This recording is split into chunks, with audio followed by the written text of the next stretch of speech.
Hey guys, my name is Anthony. Thank you for tuning in today. So we have a very interesting topic today. We're going to be talking about Parkinson's disease.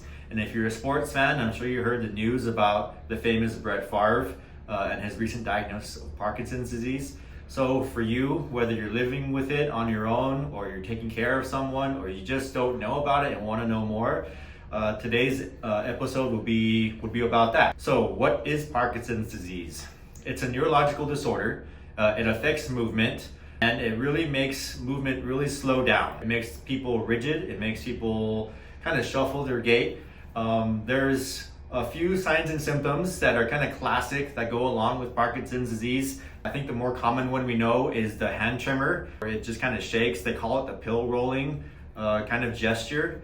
Another thing is what we call bradykinesia, where it's just slow movements. There is rigidity and poor posture, so everything kind of comes forward. So you have the pill rolling, the bradykinesia, slow movement, and the rigidity. Movement restriction and function and balance and strength, all are things that kind of suffer from Parkinson's. What can we do to manage Parkinson's? That's where physical therapists come into play here. So physical therapist is, in my opinion, should be the number one go-to person to help manage the physical part of Parkinson's disease, in which case, physical therapy will do flexibility training, will do strength training, will do balance training. All of these components are super important to make sure that if you're living with Parkinson's, that you can modify and improve and progress your function. As we know, Parkinson's is kind of progressive, so physical therapy will help to kind of try to hold off the progressiveness by making you stronger, more balanced. One of the bigger things and one of the more common things I see is trips and falls. And that's also part of the movement decline that we see. So LSVT is a treatment-based classification, evidence-based, that we use heavily to treat patients with Parkinson's.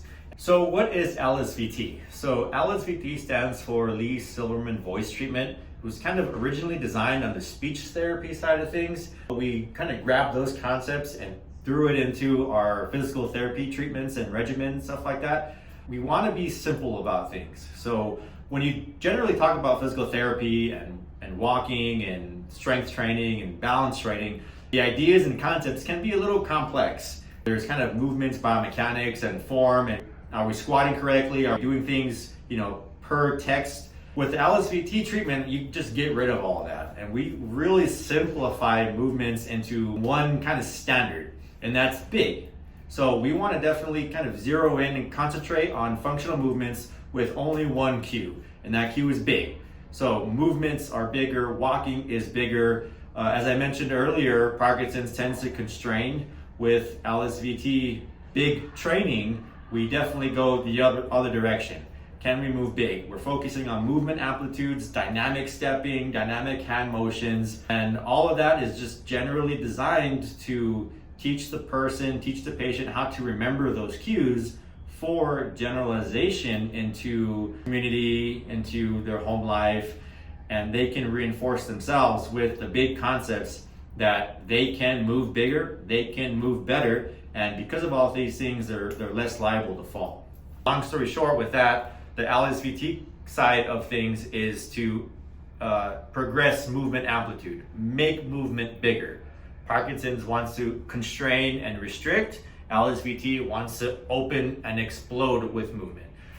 Physical therapists know all about LSVT training. Parkinson's patients might not be aware of that. So part of our advocacy is to improve that. Can we get the word out there about LSVT training? The benefits of LSVT are quite impressive. There's a lot of evidence that shows that people with Parkinson's disease do decrease the risk of falls and improve function generally. So I highly recommend that you seek out professional expertise. Talk to your doctor, talk to your physical therapist, go on the LSVT website, look for certified and trained clinicians to help you. And just so you're aware, October is Physical Therapy Month, and the theme is balance and stability. So this kind of goes hand in hand. I recommend that, again, come see us, come look for us. We want to help you with your balance. That is our theme of the month. Go physical therapist and let me help you.